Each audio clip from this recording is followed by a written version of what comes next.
Configuring dual floppy drives.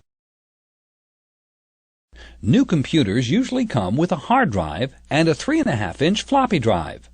The machine may also be equipped with empty bays for a second floppy drive, a CD-ROM drive, or additional hard drives. If there isn't an extra bay, then you can attach an external drive that comes in its own case. The floppy drive's data cable has an additional drive connection that can accommodate a second drive. Having two drives share the same cable is a standard practice for floppy drives, hard drives, and CD-ROM drives.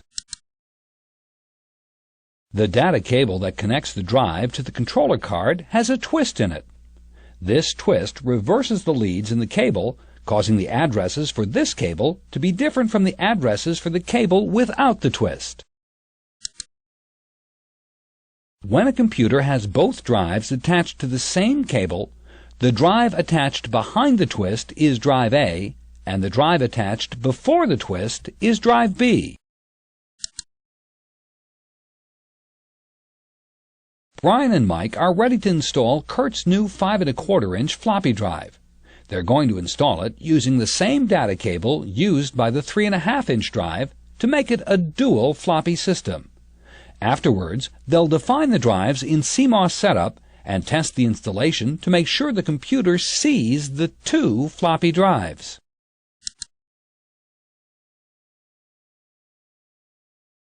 Before we do any work, we need to make sure that we follow the ESD procedures and place the computer on the grounding mat.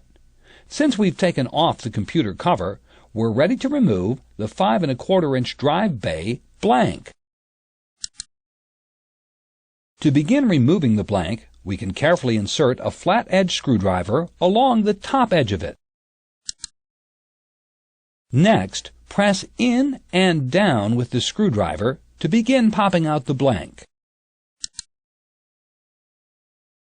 There it goes. In case you need to use the blank later, make sure to save it. The next step is to insert the new 5.25-inch floppy drive. Make sure the drive is right side up, then carefully guide it into the drive bay. We need to insert the floppy drive until the front of the drive is flush with the front of the computer. Good job! Once the drive is completely in the bay, we're ready to use mounting screws to secure it to the computer chassis. Mounting floppy drives differs from one computer chassis to the next. Click Next and we'll insert the screws for you. Now we can attach the data cable to the drive. The smaller plug, close to the twist, is for a 3.5-inch floppy drive, while the larger one is for a 5.25-inch drive.